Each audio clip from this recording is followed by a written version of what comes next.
بسم الله الرحمن الرحیم و بین نستعین. برای اینکه ریشه این قصه رو حل کنیم و بیایم یک سری دیتاهای کاملی رو جمع آوری کنیم و برسیم به اون نقطه‌ای که آقا رضا می‌خواست، ما مجبوریم توی کلان استراتژی‌هایی که رهبران کشورهای مختلف برای کشورشون در نظر می‌گیرن حرکت کنیم و اونا رو تبیین محتوا کنیم و مشخص بشه که از چه زاویه‌ای و کجا و چطوری اینا عملیاتیشون. اصلی ترین قصه‌ای که حالا شما کشورهای خارجی هم می‌بینید دیگه، مثلا بحثایی که تئوری مارشال، مونرو، این بحثایی که حالا وجود داره تو کلان استراتژیایی که میدن دقیقاً در همین راستاست. اما تو جمهوری اسلامی بعد از انقلاب امام خمینی سه تا استراتژی اساسی داشت دیگه. یکی از استراتژی اساسی امام خمینی اون استراتژی بیگ داکترین و اون مین داکترین استراتژیش استراتژی پاراره، استراتژی که اون نهادهایی که قبلا وجود داشته از بین نرود بمانند و اون نهادهای جدیدی موازی اون نهادهای قبلی ایجاد بشه. حالا بحثش طولانیه، ما فقط برای اینکه اشاره کنیم بیایم وارد حوزه اصلی بشه اشاره کوتاهی تو این حوزه داریم که توضیحاتشو من دادم. مبحث دومی که امام مطرح کرد در رابطه با این به رسمیت شناخته شدن همزمان دو تا تفکر نیشن استیت و حوزه امت محمد در قالب ساختار جمهوری اسلامی، یعنی این دو تا رو بر هم منطبق کرد. جغرافیایی جمهوری اسلامی رو کرد ام‌القری اولا جهان تفکر نیشن استیت و ام‌القری جهان تفکر حوزه امت محمد که اینم یک تاثیر بسیار استراتژیک و بسزایی تو دنیا گذاشت و معادلات کلی دنیا را به قول معروف تغییر داد. سومین استراتژی که امام داشت و اون استراتژی اصلی حوزه رو در بر می‌گرفت، حوزه دوگانه را و یک مثلث سگانه ایجاد می‌کرد. استراتژی نه شرق نه غربی بود دیگه، یعنی یک قدرت درونزایی که به قدرت‌های دیگه وابسته نباشه. همونجوری که استثار دارید در زمان انقلاب اسلامی تقریبا تمام کشورهایی که می‌خواستن در معادلات سیاسی دنیا ارز اندام کنن باید به یکی از قطب‌های قدرت دنیا متصل می‌شد و این انقدر عملیاتی شده بود که کره زمین رو به دو قسمت شرق و غرب تقسیم کرده بودن و این معادلات از تو حوزه اروپا میآمد و آلمان که شکست خورده جنگ جهانی بود تقسیم شده بود، آلمان شرقی و غربی، و نهایتاً برلین که اصل شهر اصلی آلمان بود دو تقسیم شده بود و دیوار کشیده بودن، نصفش رو داده بودن به قطب شرق، نصفش رو داده بودن به قطب غرب. تو این مراحل انقلاب اسلامی به منصه ظهور رسید و امام یه دکتریانی اصلی توی این قصه داد که آقا ما نمیخوایم به شرق و غرب متصل باشیم و میخواهیم نه شرقی و نه غربی با یک تفکری که هم درش جمهوری تفکر نیشن استیت موضوعیت داشته باشه، هم درش اسلام موضوعیت داشته باشه و در عین حال اون ساختارهای قدیمی را به رسمیت بشناسیم که استراتژی به رسمیت شناختن اون ساختارهای قدیمی از اونجایی بود که ارتش فدای ملت، ملت فدای ارتش، گل دادن به ارتشی‌ها و اون قصه و معادلاتی که ایجاد شد و اصلا اصل پیروزی انقلاب اونجا بود که اون همافرات تو 19 بهمن ماه ملحق شدن به انقلاب و عملا نیروی هوایی کلا به خاطر اون فشار و استضعاف و تحقیر وحشتناکی که اون استکبار جهانی امریکا تو این حوزه صورت داده بود متصل شد. این پس یک استراتژی اصلی بود. اما بحثی که امام خمینی مطرح کرد و اون استراتژی نه غربی نه شرقی رو مد نظر قرار داد، دو تا حوزه رو میطلبه، یه حوزه قدرت و یک حوزه نگاه به مقولات فرامادی دیگه. امام دقیقاً در همین راستا اون صحبتایی که در مورد تبس و اینا کرد اعتقاد وافر داشت به این قصه، اعتقاد بسیار زیادی داشت که قدرت از جانب مردم و خدا و این دو تا قدرت اگه به هم پیوند بخوره قادر است هر کاری رو انجام بده. همین تو توصیه‌ای که صورت میگرفت عملاً همه مردم رو ارجاع میداد به اینکه اون قدرت الهی رو مد نظر قرار دادن. اون شعارهایی که تو جنگ ما دیدیم عملیاتی میشد، بچا تیر می‌خواستن بندازن میگفتن از رمای تو ما رمای الله کردن الله رما، یا اون بحثایی که مطرح میشد در مورد اینکه نبیننشون تو گشتای شناسایی، بحثایی که آقای باقری مطرح میکرد که وقتی که میخواد برید شناسایی آیات سوره یاسین رو بخونید که شاوه و پرده من خلفهم و من بین ایدیهم و من خلفهم صدن فخشیناهم صدا باشه. اون بحثایی که وجود داره. پس این یه نگاه کلان استراتژی بود دیگه، یک قدرت ماورایی رو وارد حوزه قدرت تعریف کرد. ولی موضوعی که امام داشت این بود که امام در مقطعی بود که هیچ فردی و هیچ جریانی و هیچ قدرتی در داخل از کشور هماوردی با امام نداشت. شما اون نامه‌هایی که بین امام و بین حاج احمد آقا و منتظری رد و بدل میشه چی بود؟ رسما اون بحثی توی خاطرات فکر کنم آقای شهری است، رسما اعلام میکنه شما این گوی شیشه اگه بخوری به امام پودر میشی، چرا داری این کارو میکنی؟ امام نظرش اینه که شما مشکلی واسه پیش نیاد، خراب نشی، فلان نشی. اون بحثایی که مطرح شد دقیقاً در همین راستا بود که همونم شد. یعنی اینا احساس میکردن آقای هاشمی با معادلاتی که چیده بود میتونه قدرت رو کامل قبضه کنه، ولی عملا پودر شدن دیگه، به محاق رفتن، 10 سال به محاق رفتن. پس امام فقط طراح استراتژیک بود، اون قدرت کاریزمایی که داشت و هیچ قدرتی هماوردش نبود و خودش به قول معروف مبدع و بنیانگذار جمهوری اسلامی بود. استراتژی که طراحی میکرد به سرعت و شدت تو جامعه عملیاتی میشد و همه منتظر بودن که ببینن امام چه طراحی استراتژیکی صورت میده و اون عملیاتی کنه. اصلا شما اگه دقت کنید تو جنگ بلافاصله امام اون بحث چیز مطرح کرد دیگه، بحث شکست حصر آبادان، اون بحثایی که تو کردستان مطرح شد وقتی که اعلام کرد همه آقا بروید این قصه رو حل کنید، بحث پاوه اینجوری حل بشه، ترکمن صحرا اینجوری بشه. این استراتژی امام طراحی کرد به شدت کل مسئولین و آحاد جامعه دنبال عملیاتی کردن این حوزه استراتژیک بودن. حالا اون استراتژی کلان اصلی سگانه هم که واسه ولی وقتی که حضرت امام خامنه ای میاد مسئولیت این قصه رو به دست میگیره، اولین ضربه استراتژیک آقای خامنه ای آقای هاشمی رفسنجانی میزنه و عملا امام جامعه رو از حوزه کلان استراتژی حذف میکنه. اونجایی که میره تو نماز جمعه میگه ما امام خمینی داشتیم دیگه رهبر معظم انقلاب، مثل میگه امام علی داشتیم دیگه امام حسن امام نیست، امام حسین امام نیست. بحث سر اینه که با پوز امت امامت یعنی کسی باید باشد که تفکرات دینی رو در جامعه پیاده کنه. بهترینش امام معصوم، نبودش باید اون کسی که کمترین فاصله رو با امام معصوم داشته باشه و هر کس تو هر دوره باشه امامه. یعنی میمونه مسجد میگیم امام جماعت، امام جماعت وایسا، حالا امام جماعت مثلا به رحمت خدا رفت، بعدی میگه دیگه نه دیگه تو امام جماعت نیستی، تو رهبر معظم انقلاب، تو امام جامعه نیست. و یکی از جنایت‌های وحشتناکی که آقای هاشمی کرد. حالا چرا این بحث صورت گرفت؟ برای اینکه آقای هاشمی بعد از رحلت حضرت امام، حالا به نوعی یا شهادتش که الان بحثش هم عملیاتی شد، کدا اطلاعاتش در میاد که به وسیله همین تیم ملعون امام به شهادت رسیده، قصه‌ای که به وجود میاد این بود که عناصری که بعدش بودن خودشون همسط هم میدونستن، فاصله وجود نداشت.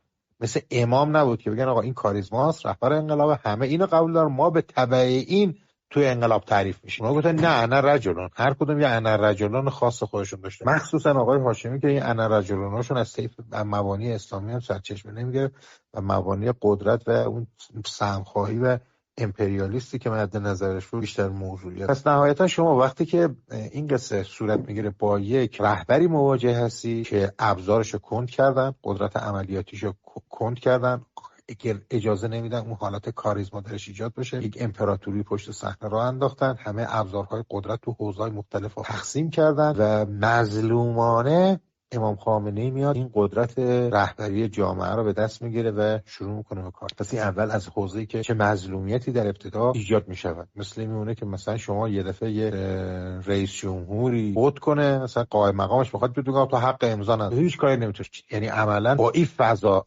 امام خامنه‌ای وارد حوزه رهبری و زعامت جامعه اسلامی میشه. یک. و دومین قصه چون منافع و بحث‌های منفعت طلبانه بود، اون کانون‌های قدرتی که پشت صحنه شکل گرفت بعد از امام، عملا مدیریتش با آقای هاشمی رفسنجانی بود، تقسیم قدرت کلانی صورت داده بود، هر کس سهمش رو دسته‌بندی کرده بود و یک اولیگارشیک و یک ساختار مثلث زر و زور و تزویر تو همه حوزه‌ها ایجاد کرده بود و به همه حوزه‌ها چنگ اندازی. شما بحث دانشگاه آزاد ببینید، دانشگاه آزاد از موقع شروع شد که افراد مثل آقای همتی راننده هاشمی، نمیدونم نوربخش و اینا، اون آقای بیزه و اون شرام جزایری و اینا همه راننده های اینا بودن تو دوران سربازی و عملاً وقتی که اینا میخواد بیاد برسه رئیس بانک مرکزی بشه، خب باید یه جایی بشه واسش مدرک سازی کنه. سوادانی که وجود داشتن، مهدی هاشمی غیره و ذالک، اینا یه دانشگاه اختصاصی ایجاد کردن که بتونن اینا مدرک سازی کنن، کادر سازی کنن و اون تفکر زر و زور و تزویر رو با ایجاد ارتباط بین حوزه سیاسی، اجتماعی و فرهنگی و اقتصادی اولا در چنبره و قبضه قدرت خودشون بگیرن و موفقیت آمیز این کارا رو کردن و امام خامنه‌ای با چه ظرافت خاصی از این مظلومیتی که مترتب بود از اولین روز رهبری واسهشون به قول معروف رسوندن که قصه رو به اینجا که حالا من توضیحاتش میدم. ببینید اگر شما میخواد ببینید چه مظلومیتی وجود داشته، سخنرانی‌های بعد از به دست گرفتن رهبری امام خامنه‌ای به وسیله سید احمد خمینی رو گوش کنید، چه سخنرانی‌هایی وجود داره و اصلا رسما سید احمد خمینی میگه آقا چه مسخره بازی که دارید، به شدت تهاجم میکنه به طیف هاشمی و نهایتا هم که با اون وضعیت حالا به شهادت میرسه که احتمالاً اطلاعاتش هم میاد بیرون که به چه وسیله آقای هاشمی این شهادت رو رقم زده و صدای یکی از اصلی ترین صداهایی که پشتوانه عظیمی بود برای رهبری، چون یکی از افراد مورد وثوق امام بود و امام رسما اعتقاد داشت که سید احمد آقا هیچ عنوان از چشش بهش بیشتر اعتماد داشت و تمام کارهای استراتژیک رو با سید احمد هماهنگ کرد. وقتی که امام رحلت یا شهادت رسیدن، اولا سید احمد آقا دفاع همه جانبه‌ای از مقام معظم رهبری و مظلومیت ایجاد شده مقام معظم رهبری را صورت داد و مستقیم و با استقامت وایساد پشت این قصه. ولی خب متاسفانه باند زر و زور و تزویر عملا اونو از معادلات حذف کردن و امام خامنه‌ای عملا یک تنهای در حوزه سیاست بود و حالا میبایست که هم طراحی استراتژیک داشته باشه، هم دست استراتژیک داشته باشه، هم عملیات استراتژیک داشته باشه، هم کادرسازی کنه و هم این کادرسازی ها را در عین حال با مشکلات و جریانات داخلی، بیرونی، اجنبی، تهاجماتی که وجود داشت، بحثایی که بعد از جنگ بود، نمیدونم کارهایی که وجود داشت، منافقین داخلی که بودن و قص الهازات، اگه بخوام فهرست کنیم وحشتناک با یک بحران کلانی توی کشور تو حوزه‌های مختلفی ما مواجه بودیم که این مظلومیت رو دامن میزد و اصلا اجازه عرض اندام به رهبری جامعه توی هیچ حوزه‌هایی رو نمیداد. حالا هاشمی رفسنجانی که از اول این برنامه رو داشت و تو حوزه‌های مختلف مثلا بحث حوزه اقتصاد از سیستم ولایت فقیه جدا کرد که ابزار مالی نداشته باشه، بحث حوزه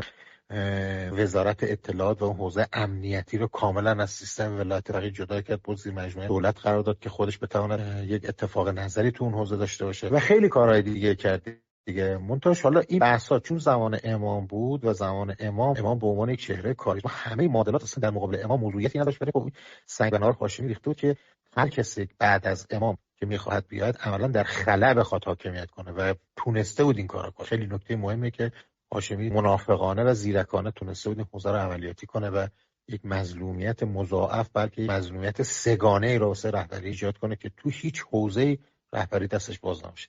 ببینید تو بحث‌های قانون اساسی رسما اونجا اعلام کرد که رهبری موقت بعد از انتخابش، تو بعد از اون فشارها و بعد از اون جنایتایی که کرد که نتونه انجام نشه، بعد از اون قسم که آمد ایجاد شد حوزه‌ای رو مطرح کرد که در چارچوب قانون اساسی نمیدونم 10 ساله خیلی و اصلا بحث‌های شورای و اینا رو البته هاشمی رفسنجانی این کارا رو در مورد امام هم انجام داد ولی موفقیت آمیز بود. اون بحثی که می‌خواستن تونل بکنن و آسیب برسونن به امام، اون بحثی که هاشمی رفسنجانی بلافاصله رفت پلوی امام خونه خرید که بتواند هر موقع خواست بیاد رو افکار امام کار کنه و این مدیریت مهندسی رو افکار امام داشته باشه. با موضع‌گیری‌هایی که سید احمد خمینی انجام داد بعد از این قصه معلوم بود که هاشمی رفسنجانی توفیق آنچنانی نداشته، ولی تو معادلات استراتژیک و نهادسازی‌های جمهوری اسلامی اولا هاشمی این قصه رو مدیریت کرده بود دیگه. اون نهادهایی که ساخت، بحث وزارت اطلاعات رو کادرسازی کرده بود زیر مجموعه دولت، بحث اقتصاد رو جدا کرده بود و شما می‌بینید حالا حتی اون حوزه‌های اقتصادی هم که زیر مجموعه ولایت فقیه تعریف می‌شد بعد از هاشمی رفسنجانی به تاراج رفت دیگه.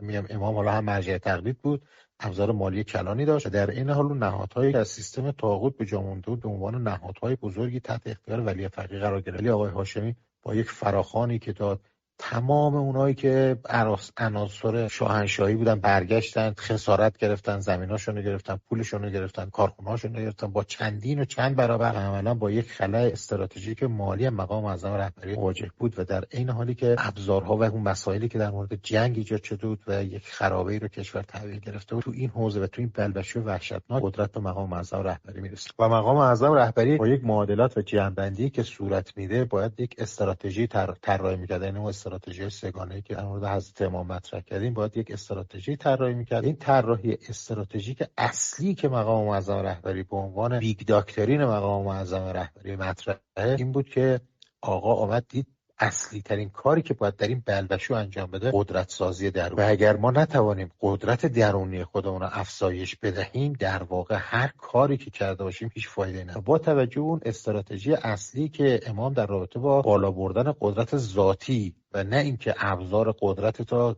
به صورت استراتژی سنجاقی از قدرت‌های دو قطبی که حاکم بر جهان بود کسب کنه، به خاطر همین قصه مقام معظم رهبری دید بیس ایجاد قدرت سازی رو میتونه تو چه معادلاتی بذاره. یعنی چون وقتی میخواد قدرت سازی کنید مثلا تو حوزه‌های مختلف شما میتونید قدرت اقتصادی بشه. در مثلا چین رو نگاه کنید یه قدرت اقتصادی، میدونم میتونید قدرت نظامی بشید. روسیه رو نگاه کنید یه قدرت نظامی، میتوانید قدرت ایدئولوژیک بشه، میتوانید قدرت فرهنگی بشه. مقام معظم رهبری هیچ کدوم از این بیس‌ها رو قبول نمی‌کنه. بگه قدرت سازی ما تو حوزه ایدئولوژیک، نمیاد بگه قدرت سازی ما بیگش اون اصلیش، نه اینکه خورده ساب کاتگوریاشو نمیگم، توی حوزه نظامی، تو حوزه اقتصاد اصلی ترین مجرایی که طراحی استراتژیک میشود کرد تو اینکه ابزارهای قدرت ساخت درونی رو بسازی مبحث علم و پاش وایسا. شما می‌بینید تو تمام حوزه‌هایی که جمهوری اسلامی پیشرفت کرد از کلان استراتژیایی که مقام معظم رهبری تعریف داشت این بود که مبانی علمی شد. استارتش هم مقام معظم رهبری کجا زد؟ اون جایی که توی زمان جنگ توی اتاق عملیات میان رهبری رو صدا میکنن چای هوایی و میگن آقا بلند از اون جلسه اختصاصی و اصلی آقا جدا میشه. یه پلو اینا میگن آقا این لیست هیچی نداریم، این موشک تمام میشه، از هفته بعد یکی هواپیمامون زمینگیر میشه، هیچ قدرت دفاعی هوایی نداریم، عملا آسمانمون بی‌دفاع میشه، هیچ مسئله‌ای نداره. مقام معظم رهبری تو سخنرانی خودش رسما اعلام میکنه که من خودم یه دفعه بهت گرفتم، میگه من هیچ وقت تو زمان جنگ هیچ موقع احساس نمی‌کردم که نمیشود پیروز شد. ببینید مقام معظم رهبری رسما میگه یه جا این حالت یه دفعه منو تحت تاثیر قرار داد که یه موقعیت خیلی حساس و استراتژیک، جایی که همه میبریدن، مقام معظم رهبری عملا میگه آقا اتفاقی نیست، برید حرکت کنید درست میشه. ببینید حاج قاسم سلیمانی کم شخصیتی نیست. جنگ 33 روزه رسما برمیگرده میگه آقا ما شکست می‌خوریم، نتیجه رهبری میگه برید از فردا شروع دور بردید. با حاج قاسم مثلا من اصلا وقتی که آدمی صحبت کردم فکر نمی‌کردم اون مثلا بخواد به ما روحیه بده. مجبور شدم من دوباره برگشتم اومدم لبنان، دیدم راست میگه فردا اصلا کل معادلات عوض شد، ما هی رو دور برد قرار. اون جزء حاج قاسم جزء معجزات میدونی، یعنی حاج قاسمی که توی اون مقاطعی که کم می آورد و آقا پشتش بود، آقا اینجا میگه من خودم با فوت مواجه شدم که آقا چه کار میشود کرد. و اونجا شکل میگیره استراتژی اصلی مقام معظم رهبری در رابطه با اینکه بیس قدرت رو بذاریم در رابطه با علم. اونجا جهاد خودکفایی نیروهای نظامی رو ایجاد میکنه و عملا استفاده کردن از تمام حوزه متخصصین تو حوزه‌های مختلف، لینک کردن اونها و خودش ادامه میده تو این قصه رو تا تاش. هر کدوم از حوزه‌هایی که ما اقتدار ملی ازش بلند شده رو نکنید، مقام معظم رهبری از ابتدا و ساکن تا انتهاش پشتش بوده. یعنی تو حوزه موشکی، تو حوزه پهپادی، تو حوزه قدرت دریایی شدن ایران، اصلا مقام معظم رهبری صدا میکنه میگه آقا من حوزه دریایی رو میخوام، من نمیخوام فقط تو حوزه خشکی ما بتونیم توانمند باشیم، حوزه دریایی. اون جایی که انگلیس مطرح کرده بود که یک ملوان شما تو ایران پیدا نمیشه، وای میسه گرا میگیره، هرچی هم که میرن میگه بعد دیگه مثلا آقای تهرانی مقدم رو نگاه کنید گزارشش یا رفتیم بود آقا اینجا رسیدیم، مقام معظم رهبری گفت نقطه زد، آقا اینجوری مثلا 5 متر شد، نه کمتر میخواد. تو حوزه دریایی هم همینجوری بود، تو حوزه نانو همینجوری بود، تو حوزه هسته‌ای همینجوری بود، تو تمام حوزه، تو حوزه ماهواره همینجوری بود که حالا اینا یکی بیس استراتژی اصلی تو حوزه ساخت قدرت درونی از مبانی علمی و مؤلفه‌های علمی و بس اون گسترده است که تینک تانک های امریکایی هم دقیقاً این مسئله رو اشاره کردن. میگن ایران اگر از هر حوزه‌ای میره که قدرت ساخت درونی خودش اضافه کنه، ما ابزار مقابله باشه داشتیم. مثلا چین الان محاصره میکنه دیگه، الان امریکا تو حوزه اقتصادی چین رو محاصره میکنه، چین آسیب پذیر جرئت نمیکنه مقابل امریکا وایسه، مجبوره تو حوزه های دیگه قدرت خودش برسونه که تو قدرت اقتصادی ضربه نخوره، نابود بشه. آماده ساخت قدرت درونیش گاشه رو حوزه اقتصادی. روسیه گاشه رو قدرت نظامی. ببینید امریکا تصمیم گرفت نابودش کنه و نابودش میکرد. اگه شاهدای شما نبود نابود. اگه اون قدرت تسلیحاتی به کمک امپراتوری عظیم دومین ابرقدرت نظامی دنیا نبود، مسئله پیدا کرد. پس امریکا همه طراحی رو داشت که اگه کشوری چه حوزه، میگه ما فقط یه جا رو نداشتیم و اون قدرت علمی بود. یعنی قدرت علمی رو شما بذارید اونجا. یعنی وقتی که درگیر میشه روسیه با آلمان، تمام اون ژنراتورها میخوابه. وقتی که میان میبینن مپنا داره اینا رو میسازه، از زیمنس آلمان هم بهتر، میگه ما اصلا نمیذاریم. پوتین رسما اعلام میکنه آقا تمام زیمنس ها بذارید کنار، اینا رو شروع کنید. هر تو اونام که هست که اون دوچار بهت و حیران و چیز نشید.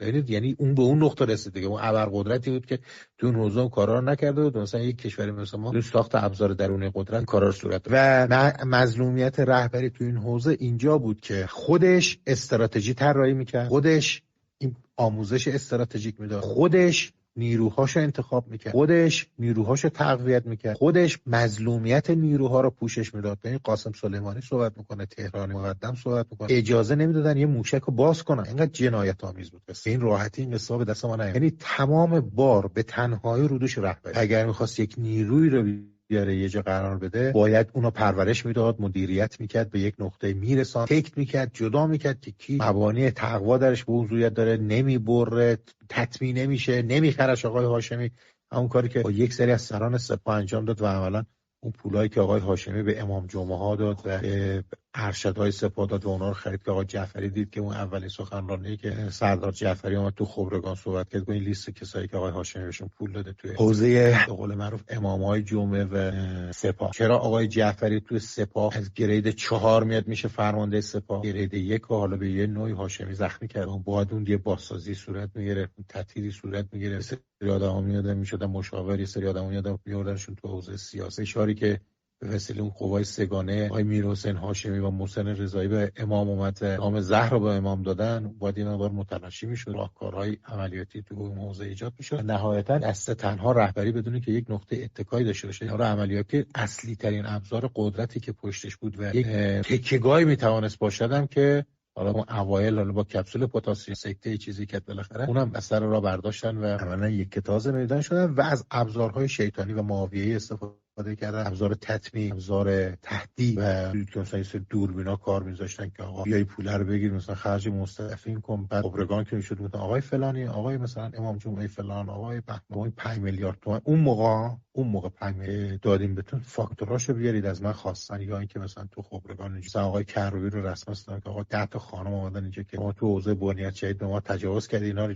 یه جوری با هم جمع جورش کنیم، آبروی حیثیت در من پشت تو و تمام ابزارا و انقدر از این قصه زیاده که حد حساب نداره. و اون امپراتوری که رسما دختر هاشمی اعلام کرد، رسما دختر هاشمی که تا قبل از احمدی نژاد بابام همه کاره کشور اصلا آقا خامنه‌ای کاری نبوده، رسما این قصه رو اعلام میکنه و مقام معظم رهبری میره در لایحه دوم، در لایحه سوم فقط واسه کشور شروع میکنه به ابزار ساخت قدرت درونی از حوزه علم. تو این ابزار ساخت حوزه قدرت درونی باید آدماشو میشناخت، آدماشو میآورد پرورش میداد، ابزار مالی واسش فراهم میکرد که دستش بسته بود، هیچ کجا را نداشت و همه اون معادلاتی که وجود داشت ازش گرفته بودن. ابزار فکری، ابزار بیرونی، ابزار درونی، بست قدرت، ارتباطات و اینا همه رو فراهم میکرد و یه تنه مقام معظم رهبری با جزئیات تو این حوزه وارد شد. این استراتژی کلان رو ایجاد کرد که تو حوزه همه حوزه‌ای که شما می‌بینید ما دچار ابزار قدرت کلان هستیم، با مظلومیت تمام و با تنهایی تمام و با حتی مخالفت وحشتناکی که وجود دارید که حاج قاسم سلیمانی چند تا نکتهش اشاره کرد که آقا مثلا پول نداشتن به نیروام بدن، پول بهم نمیدادن که به نیروام بدن. حالا اون قصه‌ای که بماند که چه کسایی رو مقام معظم رهبری تو خود سوریه که اینقدر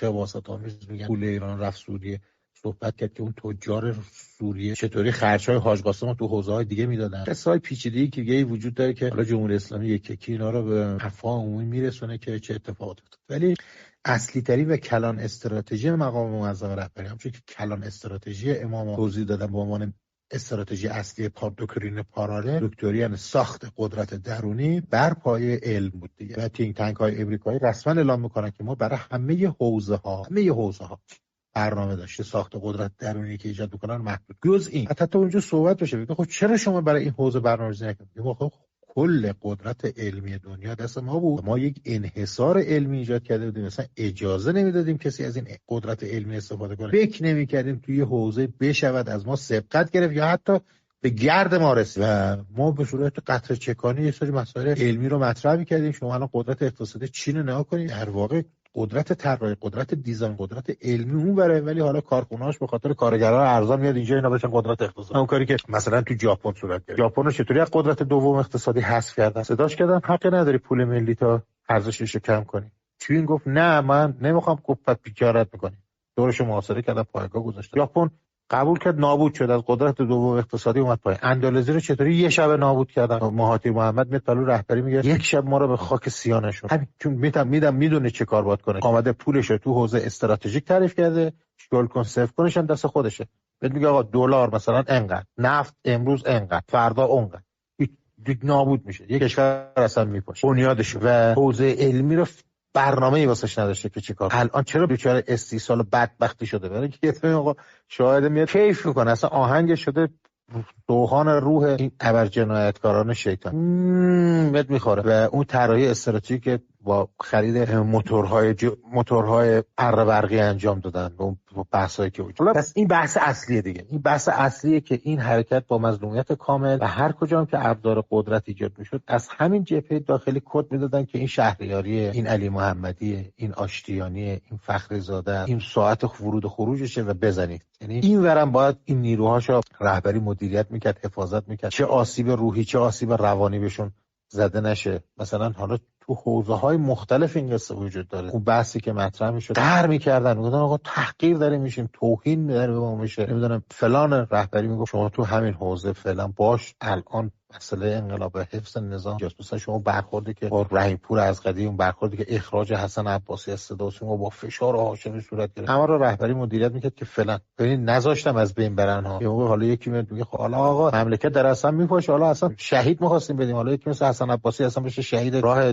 علم، نه بشه شهید، یکی مثل نمیدونم آقای رحیم پور از قدیم بشه شهید راه فرهنگ تو حوزه شورای عالی انقلاب فرهنگ، ولی نذاش، حفظ کرد اون قصه. و در عین حال این جناح خبیث قصه مدیریت که با عین حالی که داشت اون ساخت قدرت درونی رو آهسته آهسته می آورد بالا، در عین حال اینا رو مدیریت میکرد. اون جایی که اوج بحران صورت میگیره در زمان آقای هاشمی، اون بحث‌های تعدیل اقتصادی صندوق IMF و اون بحث‌هایی که مطرح میشه در رابطه با تعدیل کارگران که الان دیگه 95% انجام شد، کارگران از حوزه دائمی تبدیل شدن به حوزه قراردادی که بتونن همه کاری، همه جور بلایی سر اینا بیارن به عنوان بردگان کار تفکر شیطان عملیاتی کرد. و الان شما دقیقاً می‌بینید بعد از چند سال 95 بالای 95% کارگران ما حوزه قراردادیه و اون استیبیلیتی خاصا ندارن. اون قوانینی که هاشمی ایجاد کرد و رهبری باید تمام اینا رو مدیریت میکرد. اون جایی که دیگه انقلاب با بحران مواجه شد، قم و قزوین و عراق و مشهد و اینا کیا انقلاب کردن؟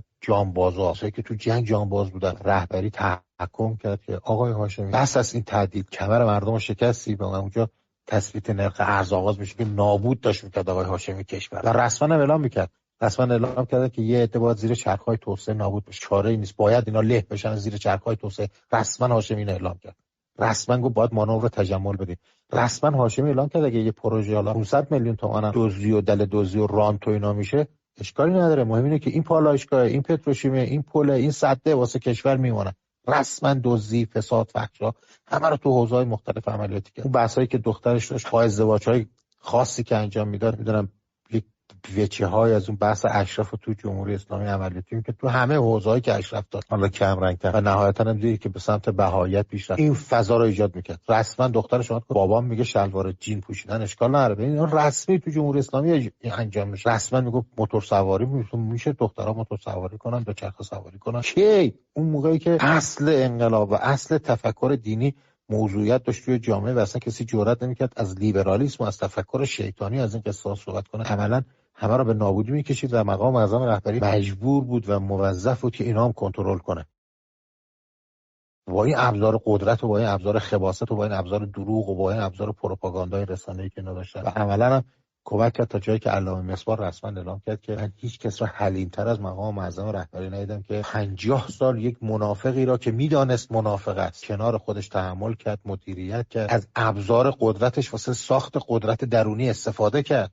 یعنی امام علی کفار را به وسیله منافقین تنبیه، کسی نداشت، نیرویی نداشت. مظلومیت مطلق امام علی چی بود؟ نه نیرویی داشته، نه قدرتی داشته، نه توانی داشته، نه کاریزمایی داشته حالا رهبری. و مجبور آقا از این منافقین استفاده کنه که اون قشرای اجنبی و اونا سوء استفاده نکنن و بتونه این کشتی رو مدیریت کنه و به سرمنزل مقصود برسه. فکر کنم تا اینجاش کافی باشه برای اولین جلسه. یکی از اصلی ترین استراتژی‌های مقام معظم رهبری که از ساخت ابزار قدرت درونی از مبحث علم مطرح کردم. تا 4-5 تا استراتژی دیگه میماند که اونا رو تو جلسات بعدی حالا با محوریت استاد مومنی و استاد زالی بزرگوار ادامه بدیم. دوستان اگه سوالی چیزی دارن بفرمایید در رابطه با این بحث جلسه امشب و جلسه رو خاتمه بدیم که میخوان بذارن دوستان گوش کنن و یک جلسه مستمری میشه تو هر هفته بشود استفاده. من در خدمت شما هستم استاد زالی و استاد مومنی بزرگ.